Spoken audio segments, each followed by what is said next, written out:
শাবান মাস আসলে, রজব মাস আসলে সাহাবারা কি করতেন আসুন আমরা দেখি কিভাবে তারা রমাদানকে ওয়েলকাম জানাতেন।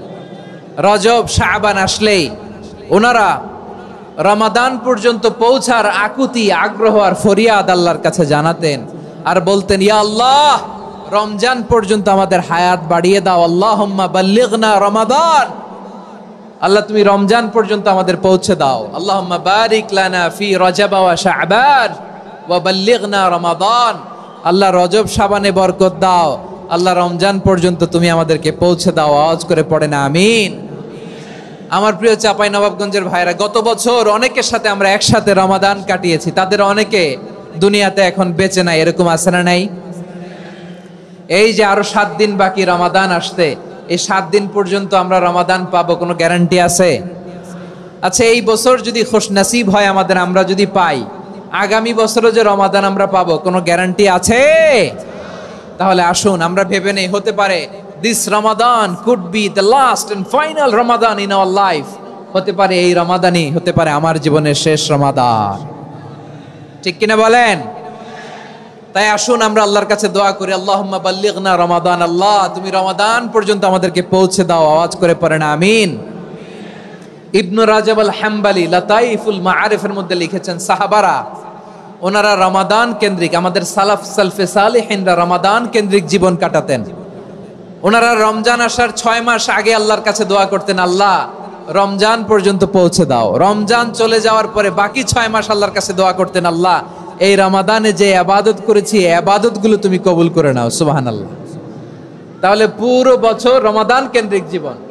রমজান আসার আগে 6 মাস দোয়া করতো, আল্লাহ আমরা যেন রমজান পাই। রমজান চলে যাওয়ার পরে বাকি 6 মাস বলতো, আল্লাহ রমজানে যে ইবাদত করেছি এগুলো তুমি কবুল করে নাও। সুবহানাল্লাহ। আবার এই শাবান মাসে আল্লাহর হাবিব সাল্লাল্লাহু আলাইহি ওয়াসাল্লাম সবচেয়ে বেশি রোজা রাখতেন। কানা ইয়াসুমু শাবানা কুল্লাহ, সবচেয়ে বেশি রোজা রাখতেন শাবান মাসে। ওয়া কানা ইয়াসুমু শাবানা ইল্লা কালিলা, শাবানের অল্প কয়েকদিন ছাড়া পুরো শাবানটাই বিশ্বনবী রোজা রাখতেন। সুবহানাল্লাহ পড়েন। এই শাবানে আপনারা রোজা রাখছেন তো? রাখছেন? আল্লাহ তুমি কবুল করো, আমরা সবাই পড়ি আমিন। মাইকের সাউন্ডটা একটু উইক মনে হচ্ছে, একটু স্ট্রং করতে হবে সামান্য। মাইক অপারেটর যিনি আছেন একটু স্ট্রং করবেন, আমার শাউট করে কথা বলা লাগতেছে, একটু স্ট্রং করবেন মেহেরবানি করে, মাইকের সাউন্ডটা একটু স্ট্রং করবেন। প্রিয় ভাইয়েরা, এই শাবান শেষে আমাদের মধ্যে আগমন করবে রমাদান, এবং এই রমাদানুল মুবারক আল্লাহ তাআলা আমাদের জন্য সিয়াম ফরজ করেছেন। কি ফরজ করেছেন?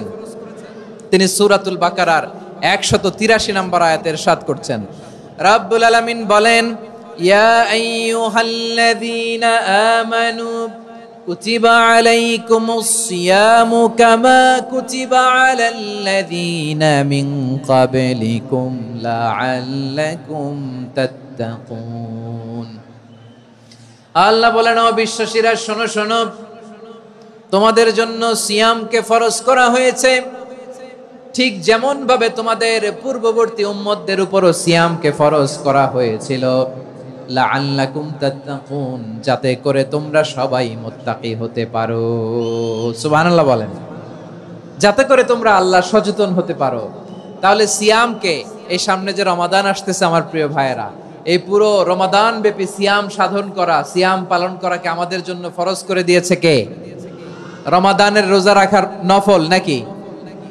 রমাদানে সিয়াম পালন করা কি নফল? সুন্নাত।